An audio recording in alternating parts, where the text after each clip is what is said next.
Alors que la consommation alimentaire connaît une baisse préoccupante en France, d'une part, et que certains secteurs agricoles connaissent des difficultés de débouchés d'autre part, par exemple en matière d'agriculture biologique, la nécessité d'avoir une approche conjointe dans les politiques publiques entre production agricole et consommation alimentaire s'avère primordiale. À l'échelle de l'Union européenne, la stratégie de la ferme à la fourchette, publiée dans le cadre du Pacte vert, avait pour ambition de réformer l'écosystème agroalimentaire dans son ensemble en proposant différentes modifications des politiques publiques européennes.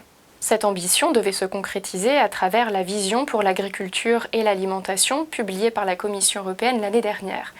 Mais force est de constater que l'alimentation est encore bien peu présente.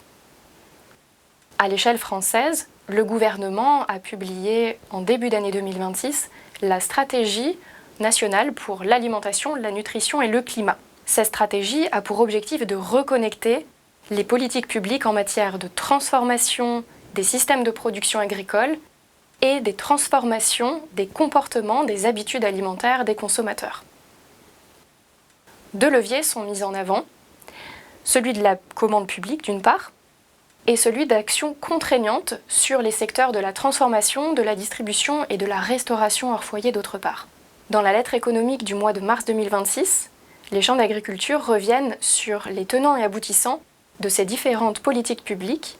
Vont-elles répondre à l'attente de reconnexion entre nos systèmes de production et nos systèmes alimentaires ?